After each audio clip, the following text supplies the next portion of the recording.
15 দিনের ব্যবধানে মাগুরায় অস্বাভাবিকভাবে বেড়েছে মাংস ও মাছের দাম। মাগুরা পুরাতন বাজার থেকে জানিয়েছেন প্রতিনিধি সুজন মাহমুদ। আমি এই মুহূর্তে আছি মাগুরা শহরের পুরাতন বাজার এলাকাতে। মাগুরা শহরের সব থেকে বড় বাজার হচ্ছে এই বাজার। ওই বাজারে এসে আমরা যেটা দেখতে পেয়েছি, খাসির মাংস, গরুর মাংস, মাছ সহ বিভিন্ন প্রকার যে খাদ্যদ্রব্য রয়েছে। আমরা খাসির বাজারে যেটা দেখতে পেয়েছি 15 দিন আগেও 950 টাকার যেই মাংস ছিল, খাসির মাংস, সেই মাংস বেড়ে দাঁড়িয়েছে এখন 1100 টাকা কেজি দরে। এবং গরুর মাংস 15 দিন আগে যেটা দেখতে পেয়েছি, সেই 15 দিন আগের যে মাংস ছিল 700 থেকে 750 টাকা কেজি দরে বিক্রি হচ্ছিল। এখন বর্তমানে সেই মাংস বেড়ে দাঁড়িয়েছে 800 থেকে 850 টাকা কেজি দরে।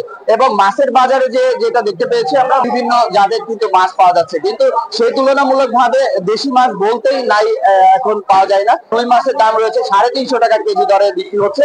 সেই রুই মাছের দাম এখন বর্তমানে 400 থেকে 450 টাকা কেজি দরে বিক্রি হচ্ছে।